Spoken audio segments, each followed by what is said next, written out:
My name is Doug Fredericks. I do live in a Hayden resident, live at 10312 North Bateman Street.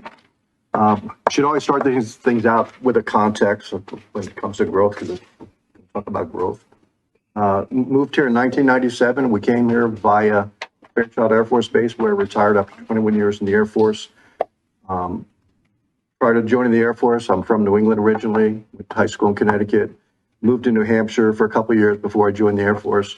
My whole Air Force career was just a fantasy. Moved to New England, have a New England farmhouse, have the stone wall, have the bubbling brook. When we got to Fairchild, things didn't really change, but we just fell in love with North Idaho. We looked right past Spokane, and this area was where we wanted to be. I wanted to live in a rural area of Hayden, but my kids had been in 9 different schools in my last 5 years in the Air Force.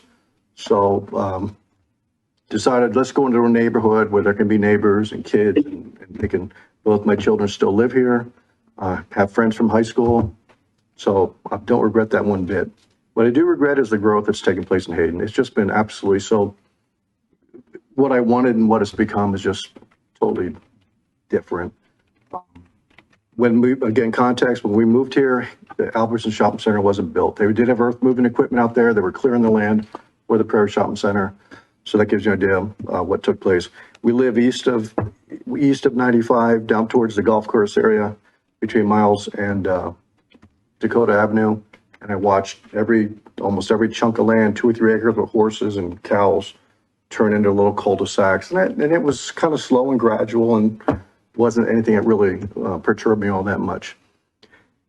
But here, this last 5, 6, 7 years, I'm frazzled by the growth. It's so frustrating to me. I believe one of the core issues, and I'm going to speak very much in a macro view, unlike more 15,000 foot view. I believe my heart of heart, the comp plan has to be reopened, period. I know there was a lot of time and effort put into it. I believe it was a very sincere effort and good intentions, but things have changed drastically since that was drafted and authored. I think the crazy uncle in the basement is the KCMPO planning document with the population projections for Hayden. I think your hands are tied somewhat, and the planning department's hands are tied by that document projecting 35,000 citizens in Hayden. And I think until you can cut the tie to that document, the community through the city council has to decide what the population is going to look like, not what a planning tool in a binder says what it's going to look like. And I think until we do that, I've heard it's going to cost quite a bit of money to do that. I hate paying taxes, but put it up there on my taxes to open that thing up, whether it's 100,000, 200,000, that thing has to be opened up. You got to drive a wedge in that population projections. I just you tell I'm passionate about it. I'm asking the count, and I'll say this, I am pleased as punch with this city council from what we came from to what it is today. And I say, I can look up, Roger, I don't know if you see me, but I only viewed it as a rubber stamp for development in the past. Just, boom, approved, variances, approved. That's laid the foundation, I think, for where we are today. And I also recognize, especially for the new council members, it's like when you become the president of the United States, you campaign on a certain platform and you're hypercritical about certain things. Then as soon as you win the election, before you even take office, you're given an intelligence briefing.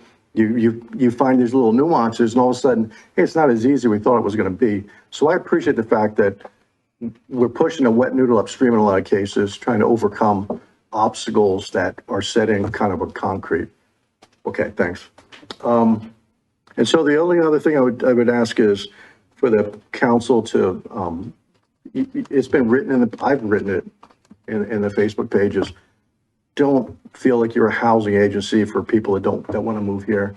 Watch out for us, the current citizens that are paying the taxes. They're trying to preserve somewhat of a quality of life that we come to expect. And you don't owe one person from one state, from one city, a house. You can do it, great. And my final note is, I think you probably already do it, but filter out the fluff from the people that stand up here that want to put a development in. I get so tired of, oh, we want to help the 18-year-old kids get into high school. Oh, we want to workforce housing. it's fluff. It's trying to win you over. It's all about building houses and selling houses and apartments. Thank you. Thank you. Thank you.